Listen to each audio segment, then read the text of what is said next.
Hello, good evening. Thank you very much for joining us here on Times Now. This is Times Now Live and I'm Hina Gambhir. Viewers, this phone of ours has become a lifeline for most of us. After waking up in the morning, the first thing we do is check this phone.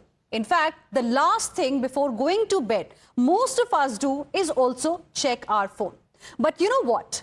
There is something dangerous that is happening through our devices. Cyber frauds, digital arrest scams, and they are spreading at lightning speed. People are losing hard-earned money amounting to crores of rupees. Worse, the harassment is now pushing some to even take extreme steps. Yes, viewers, in a shocking case from Karnataka's Belagavi, an elderly couple died by suicide after falling victim to cyber fraud and alleged harassment. 82-year-old Diego Nazaret, a retired Maharashtra government secretariat employee, and his 79-year-old wife ended their lives, leaving behind a suicide note. The note mentions two individuals, Sumit Birra and Anil Yadav. Who are these people? Sumit Birra claimed to be a telecom department official from New Delhi who informed Nazaret that a SIM card had been fraudulently purchased in his name and was being used for harassment and illegal advertisements. Birra later transferred the call to Yadav, who claimed to be from the crime branch department. Falling prey to the scam, Nazaret transferred over 50 lakh rupees. Can you believe it? 50 lakh rupees was transferred to two individuals who claimed to be from the law enforcement agencies. But they continued to demand more and more money. Now, as per the superintendent of police, viewers, the couple had been receiving threatening video calls as well from these cyber fraudsters who claimed that Diego was being digitally arrested for alleged misuse of his SIM card. Now, despite paying a large sum, under pressure, the threats reportedly continued, driving them to take such an extreme step. They were fed up of all of this digital arrest, and they decided to end their lives. Yes, viewers, the digital arrest menace is real. It's spreading like wildfire in the country, and it needs to be stopped. It needs attention. People have now started losing their own lives because of this, ending their own lives because of this cyber fraud, this digital arrest scam. So let's explain to you, what is a digital arrest scam? Well, in digital arrest scam, viewers, fraudsters impersonate law enforcement officials. They deceive the victims. The scamsters intimidate the victims and falsely accuse them of illegal activities. They play with their minds. They use fear as a weapon to target people who can fall prey, who can become victims. They demand money, put them under a lot of pressure, something that happened with this elderly couple in Karnataka. In fact, in October, viewers, last year only, Prime Minister Modi had also issued a warning to the public regarding this scam, urging people to report any such incidents to the cyber helpline. Now, viewers, it is continuing. And this is the reason why we are having this show on Times Now today, to first understand the warning signs. Where should we stop? Which are the kind of calls we need to pay attention to? And what should we do if somebody calls us and says, there is a parcel in your name? And then you feel perhaps there is a parcel, maybe you are expecting a parcel, and you say that, okay, give me the details. That's when you get stuck. So how should one deal with these number of calls that most of us have been receiving almost on an hourly basis? Because these fraudsters are working actively, and that's the reason why these cases of digital arrests and cyber frauds is also seeing a rise across India. And viewers, it's a show for you, platform for you. The numbers are flashing at the bottom of your screens. If you've also heard of a case like this, or you yourself have experienced something like this, or you want to know how to deal with these kind of situations, please call us and share with us your thoughts. If you have questions, do ask us. Joining us on the broadcast today are my guests. We have Pavan Duggal, cybersecurity expert. We also have with us PK Jain, retired senior IPS officer. Good evening to both of you, gentlemen. Thank you very much for speaking with us here on Times Now. Pavan Duggal, let me begin this discussion with you.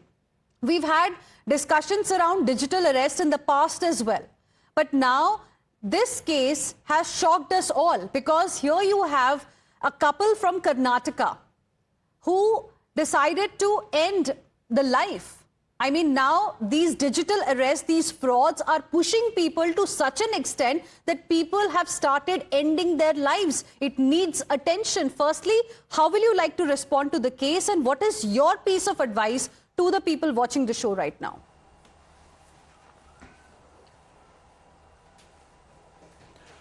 I think we have to be now prepared for far more dangerous ramifications of emerging kinds of cyber crimes like digital arrest. People have come to know about digital arrest, but they believe it can never touch them. Consequently, people still tend to take digital arrest for light or for granted. However, this case has shown it's not just only digital arrest, it's the subsequent damage to human mind, human body, that's going to be of paramount importance. In this case, once this particular stuff has happened, clearly the concerned persons need to be identified and prosecuted for murder. Why? Because at the end of the day, had they not done this so-called digital arrest, then there was no question of this couple taking this particular step. But I think more importantly, we also now need to tell users that please do not think that once your monies are gone, that's the end of life. We will have to start encouraging people first to adopt cyber hygiene so that they can go ahead and protect themselves by empowering themselves. And number two, we should also try to encourage people that they should go ahead and adopt cyber resilience as a way of life, because this is now going to be a daily phenomenon. Post-COVID-19, the new cyber world order has arrived and cybercrime's golden age has begun. With the result, we will continue to keep on seeing far more complicated, complex cybercrimes. We have to be just prepared and hope that the government acts quickly in amending the laws so as to make them topical in terms of their coverage of these newly emerging kinds of cybercrimes and crimes that are done by artificial intelligence or AI crimes. Well, absolutely. I'll come to you on what you want the government to do to deal with this menace in just a bit. Mr. P.K. Jain, I'll come to you in just a bit as well. Let's also listen in to what the people have to say, what our viewers have to say. We have a lot of callers with us right now, a lot of viewers of Times Now who want to speak on this issue. We have Dhananjay joining us from Panaji this evening. Thank you very much for calling us here on Times Now. Go ahead, please. Mr. Dhananjay. Thank you, ma'am. Thank you, ma'am, and my respects to Mr. Duggal and the senior IPS officer. I would, yes, may I continue? Go ahead. I would like to say, give a probably thinking irrelevant example. If you remember during COVID, at a particular time, at the advent of COVID, our Prime Minister exhorted all of us, let us on a particular day at a particular time, let us all make noise, bang our plates, etc. Mr. Dhananjay, with due respect, do you have anything related to the subject we are discussing right now to say? All, let us take a decision. Let the government, the top brasses take a decision. Each and every Director General of Police in every state in India. All right, Mr. Dhananjay, thank you for calling us here on Times Now. We have Prakash joining us from Chennai as well. Good evening. Go ahead, please. Madam, I think the basic step must be taken by the government to make this a criminal offence. Now, all we have is Section 14C, but that is not sufficient. And number two, the banks must reach out to their customers and tell them that they need a two-factor security when they have their password, and their password must be, must have adequate strength.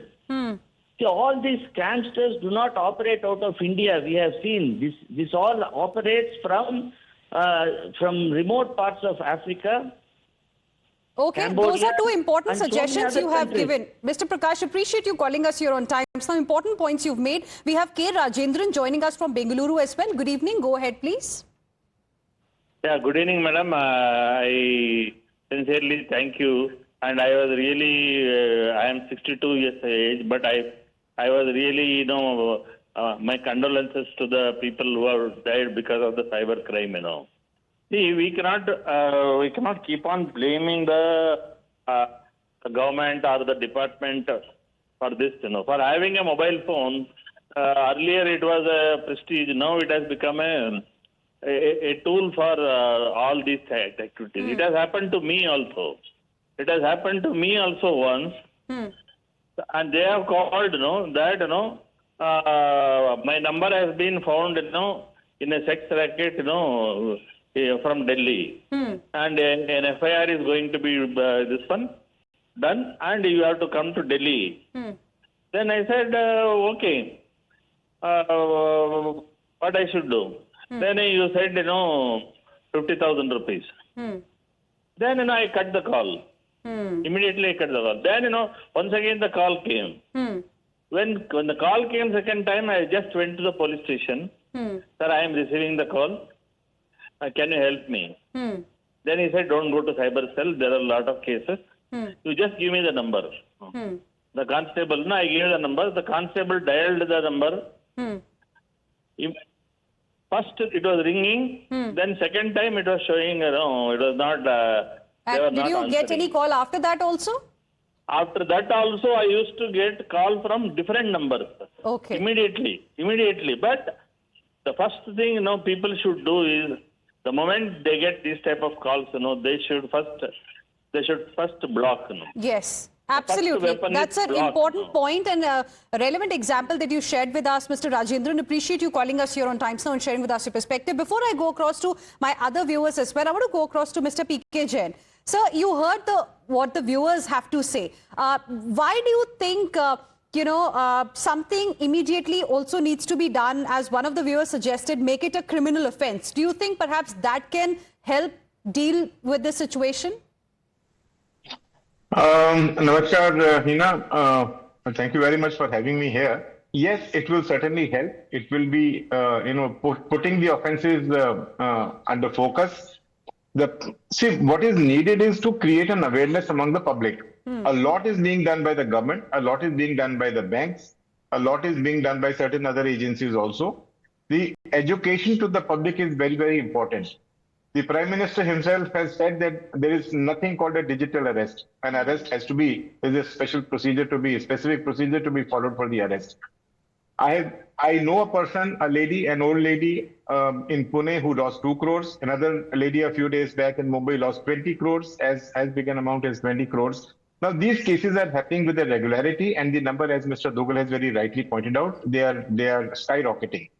So people, in this case, it is very difficult to crack a case like this. It is gentleman who was just now talking from the public. Cases like this, if they are reported, probably, yes, some action can be taken right away. But many of these calls originate from Pakistan, many of these calls originate from outside the country also, but a number of these calls do originate from within the country, from within India. So what is required is that this particular message must go to every Indian, that there's a helpline called 1930, there's a cybercrime helpline, and whenever one receives a call from such a number one, it should not be entertained. Number two, immediately the information should be given to 1930, or an email be sent to that to the cybercrime helpline, at least identifying the number, that this is the number which is being used for such fraudulent calls. Okay. I think it is initially at this stage, the buyer's beware principle has to be followed. Every citizen has to be made aware of these threats, that they should not fall for such threats. So essentially what you're saying, Mr. P.K. Jain, is that we need an aggressive awareness campaign. Of course, attempts are being made to make people aware of, these digital frauds that are happening in different parts of the country. Prime Minister Modi has also spoken about this particular issue. Now, perhaps there needs to be more aggression in terms of making people more and more aware of, the kind of calls that are coming and how to deal with a certain kind of call that comes. Important points you've made. Let's also take a few more callers on the show, and then I'll go back to my guest. We have Sudhindra joining us from Bengaluru this evening. Good evening. Go ahead, please. Hello, Hina. Hello to the experts. Good evening. Like you were just mentioning, I think awareness is something that must be done. If rumors are something that can mobilize thousands of people, then why not awareness campaigns like this? Absolutely. Right? I'm Fair pretty sure point. there's a... Sudhindra, appreciate you calling us here on Times Now. We have Uttam joining us from Bengaluru as well. Good evening. Go ahead, please. Good evening, madam. In these recent times, many cyber frauds are happening, but this cyber fraudster should be brought openly to the public, and their houses should be bulldozed and action should be taken against them. This is the best way to treat this problem in India. Thank you, Mr. Uttam. Appreciate you calling us here on Times Now and sharing with us your perspective. Well, we want law to take its own course in cases like these.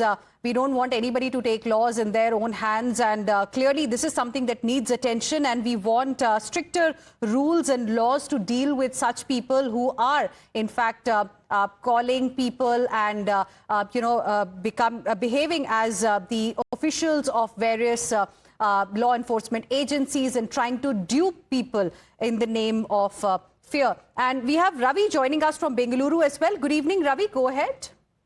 Yeah, hi, Hina. Good evening. This is Ravi from Bangalore. I just have a thought on this. In fact, to say that even I have received a few calls like this saying that your parcel is there, your parcel is not delivered, and other things. There are a lot of fraud calls which is happening, which is now a very common thing.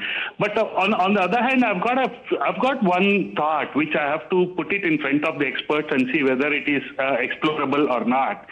All these calls, 90% of these calls are all through a service provider, mobile service provider. And the good news is there are only 4 major service providers in India, including BSNL, Airtel, Reliance, and Vodafone, little bit. So can government do something unique to separate these calls, these computer calls or fraud calls, or something which comes in as a red display to the mobile or something like that, so that you don't want to pick that up as a junk call or something? Otherwise there are 10,000 varieties of numbers which can happen through a computer. But if there is some innovation which can be done in this way, that there are only I think 4 that's a service very providers, if they can go relevant ahead. point you're making, Ravi. Appreciate you calling us here on Times Now and sharing with us your perspective. Mr. P.K. Jain wants to respond, and then I'll get the thoughts of Mr. Pavan Duggal on it. Mr. P.K. Jain. Hina, I think the government is already working on some kind of a policy framework wherein the suspect numbers would be probably pre-notified to the receiver. There's something going on that. I think Mr. Duggal may be able to throw some light on that. One thing which I wanted to comment on this was that most of these people who are being targeted are senior citizens. They are all above the age of around 70 plus types. The number of victims that I have seen till now, some of them have approached me. They are all in their early 70s or 80s.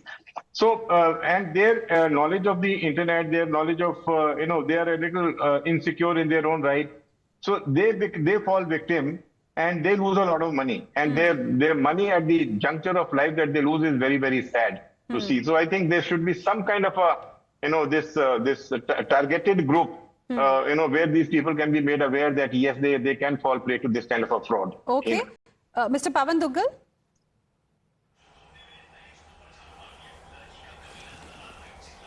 I think the government is doing a number of things. For example, the I4C is currently coming across with a new campaign. If you look at, we repeatedly get these recorded messages the moment we make our calls or receive calls, informing people about cybercrime. But more significantly, yes, I think we need to do more. Number one, the coverage of things like digital arrest is not covered under the IT Act or under the Bharatiya Nyaya Sanhita. We can actually cover it through indirect means by provisions like Section 66, led with Section 43 IT Act, and provisions of electronic forgery and cheating under the Bharatiya Nyaya Sanhita. Okay. But I think the law will have to be amended quickly, because now these guys have begun to start doing digital arrest using artificial intelligence. Right now it's no longer just humans who are giving you that particular information. They are morphing it using AI. So clearly will require more coverage under the law. And what will you say about the comment that was made by... crack down all what will you say about the comment that was made by one of the viewers on how, or the role that these telcos can really play in helping us fight this menace? Do you think something can be done from their end? the telcos can play a phenomenal role. All it requires is a mandate from the government, which is currently missing. The government can mandate under Section 87 of the IT Act to all these telcos who are incidentally intermediaries, you will be held responsible if you don't give us details of where the calls are coming from. Now, once you put that particular sense of responsibility on telcos, telcos will want to go ahead and give this information because they want to avoid legal liability. But telcos is one part of the chunk. The bigger part of the chunk would lie in terms of banks. And this is here that the Reserve Bank of India needs to come back with a strong force. The Reserve Bank of India needs to mandate to banks that it's your responsibility that you must actually give all information pertaining to all accounts, dummy or rogue or otherwise, who have been used in digital arrest matters, so that at least the said persons can be identified. Absolutely. Banks are today invariably not cooperating with law enforcement agencies. The time has come where banks will have to be made as co-accused because of their failure to give this information. Once the telcos and once the banks is extremely critical to nab the culprits, to set examples so that there is some kind of fear, so that action is seen being taken as well. And that can definitely act as a deterrent as well. That's what we are hoping for. But very interesting points that were made on the show. Thank you very much, gentlemen. Mr. Pavan Duggal as well as Mr. PK Jain. Appreciate you speaking with us here on Times Now and sharing with us your perspective. We'll slip into a very, very short break right now. More news and updates on the other side. Stay with us.